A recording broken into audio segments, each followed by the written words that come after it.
Thank you, Aaron. What great hospitality. I am just so pleased and delighted to be with you today. And I want you to know how grateful I am to you. Not only has the New York State Convention had a long history of making generous financial contributions to theological education and to ministerial internships and archival presentation, all to the delight of every seminary president, I can assure you. But as a birthright Universalist myself, raised in the First Universalist Church of Minneapolis, Minnesota, I just deal with all of you.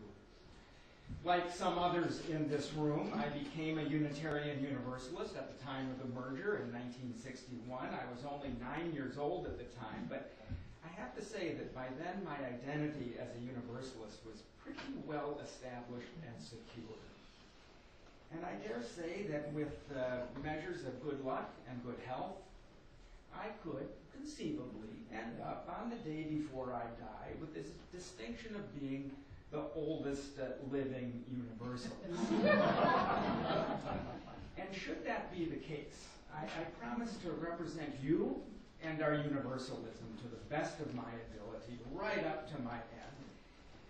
And whether I'm able to pull that off or not, I want you to know that Meadville Lombard Theological School, which as Joyce mentioned, is itself the result of a merger between a Unitarian and a Universalist seminary, is really trying to uphold the traditions of Universalism right now. And I'm not just thinking about our curriculum of ministerial formation that frames Universalism as a living tradition, or our religious education professorship that carries on the great work under the name of the great religious educator Angus MacLean.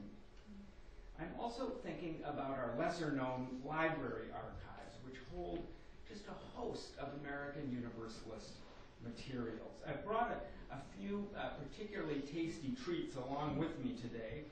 They're on the Meadville Lombard table at the rear of the sanctuary. They include pamphlets by I.M. Atwood, who served as president of the Universalist Canton Theological School from 1879 to 1898. And then he served as general superintendent of the Universalist Convention, the General Convention from 1898 to 1907. I also brought a few pamphlets that were authored by his son, John Murray Atwood, who was dean of the Universalist Canton's Theological School at St. Lawrence University from 1941 to 1951. That was essentially the same position that his father held. So you kind of think about the scope of leadership that the Atwoods had at St. Lawrence and among Universalists. It's just kind of amazing. It went on for decades and decades and decades and decades. The presidency of theological schools has changed quite a bit since those days. At 10 years into the job, I myself am now the second longest tenured seminary president in all 12 of the Chicago theological schools.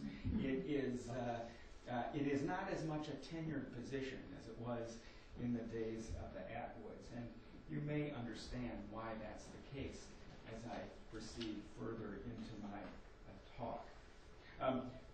Murray, as John Murray Atwood was called by his family, was awarded with an honorary degree by Lombard College, our Universalist half, in 1906. And look at those pamphlets. And when you do, introduce yourself to Denny Davidoff, or I can imagine she'll introduce herself to you. Denny is Meadville Lombard's senior consultant for development and alumni affairs, and it's great to have her here with me today. Denny, most of you know, is the former moderator of the Unitarian Universalist Association, and over the last 5 to 6 years, she's really come into her own as a staff member of Meadville Lombard. You can imagine how great it is to have us on our behalf. She's such a valuable member of our community. The title of my talk today is Ministry in the 21st Century, the View from a Theological School. guess which theological school. And actually, I need to be a little bit upfront with you and tell you that my actual expertise, my academic expertise, is ministry in the first 12 years of the 21st century. That's like up to right now, in case you missed that. And the reason I say that is because that anyone who tells you that they know exactly how ministry is going to unfold in the next 88 years probably is not fully comprehend the quickly changing religious landscape that North America is experiencing. The continuous loop of photographs that you're seeing are taken from our schools, past and present. They show the buildings we occupied from 2001 to 2011, and they show past students and faculty alongside current staff and faculty, and then they show our new buildings as well. And they're meant to kind of highlight the way that our seminary is changing, which we'll get to today. But if they give you the impression that the path ahead for ministry or theological education or church or religion is obvious and certain, then they failed to do their job. For what is happening in seminary education today is directly related to what is happening in ministry today. And what is happening in ministry today is directly related to what is going on across the whole broad religious landscape. I like to say that religion in North America is in an in-between time. It's routinely called the post-denominational age, which means that we have identified what religion in America no longer is. It is no longer tethered to denominations in the way that it once was. Although you will see that the post-denominational age means much more than that. But the fact that it's post-denominational is significant because that word implies that we don't yet really know what succeeded the denominational age. We're moving out of it, we're moving from one thing into another thing, and we don't yet know what that new thing will be. Here's what we do know. There are, in the words of John Roberto in his groundbreaking work, for Faith Formation 2020, there are a number of driving forces that are changing attitudes and behaviors when it comes to religion. Roberto says there are 8 such major forces, but I think that there are 4 that are particular factors for today's, and in today's Unitarian Universalism. The first is that the number of Americans who do not identify with any mushrooming. 1/5, 20% of all Americans and 1/3 of all adults under the age of 30 claim no religious affiliation whatsoever. And that's just incredible if you realize that 40 years ago that figure was at 7%, and 5 years ago it was at 15%. Some call the folks who are not affiliated the unaffiliated. Others call them nuns, which I think is kind of confusing. So I don't use that term myself. Some of my best friends are Roman Catholics, and they don't like it when we call them nuns, I can assure you. Regardless, think about it. If any religion grew that rapidly, there would be like dancing in the streets and celebrations, but every religion is showing an opposite trend, including the evangelical movements, and including, I am so sorry to have to say, Unitarian Universalism. A couple of weeks ago, I climbed onto an airplane, and I opened up the USA Today that I picked up at my hotel that morning. I got to page 3, and I found myself quoted in an article about how Unitarian Universalism is the one mainline Protestant religion that is growing. This was like great publicity. I had spoken to the journalist But I thought it was a story about Unitarian Universalism in Nashville, but somehow it had morphed into a story about religion all over. This was, as I say, great publicity for us. It accurately depicted, I think, the core of what it means to be a Unitarian Universalist. There was just one problem.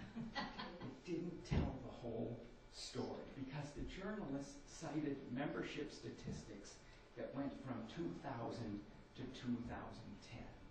And he did not include the little fact that is real, which is in the last 5 years, in each of the last 5 years, we have lost adult members and religious education enrollments. We are not immune from being impacted by that first driving force, the USA Today notwithstanding. Fewer and fewer people are in church or synagogues on weekends, and fewer people are claiming any religious affiliation. A second driving force in religion these days is the growing number of people who describe themselves as spiritual but not religious. Now, I have to say, it's taken me a while to figure out the distinction between these two things. I mean, for me, they're kind of one and the same. I don't know how to live out my spiritual life without it being part of my religious life. And it took me a long time to actually start figuring out and interviewing people and talking to people to see how exactly are you defining these terms and what do they mean? How do you interpret them? And I have figured out what it means. Religion means they don't like organized religion. They don't feel any kinship with organized religion. Spiritual means they feel some kind of connection to something beyond themselves, which they define in a whole host of ways and practice in a whole host of ways. It's a category that includes many of the unaffiliated.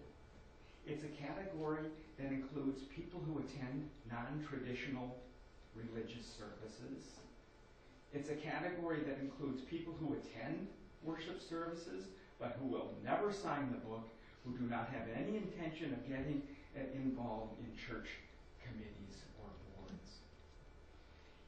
You see the dynamic at play in churches which have dropping memberships and expanding attendance. It's one reason why we start to count attendance on Sunday morning rather than how many have signed the book as an indicator of institutional health. The only problem is almost all of our Unitarian Universalist institutions are geared toward a membership basis and are founded and structured around those of us who take the what's becoming courageous and bold step of signing a membership. And this is an orientation that's growing. In 2009, 30% of people called themselves spiritual but not religious.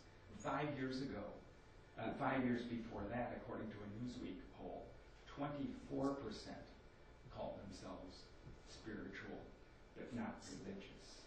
And I can guarantee that that percentage is even 12 than it was in 2009.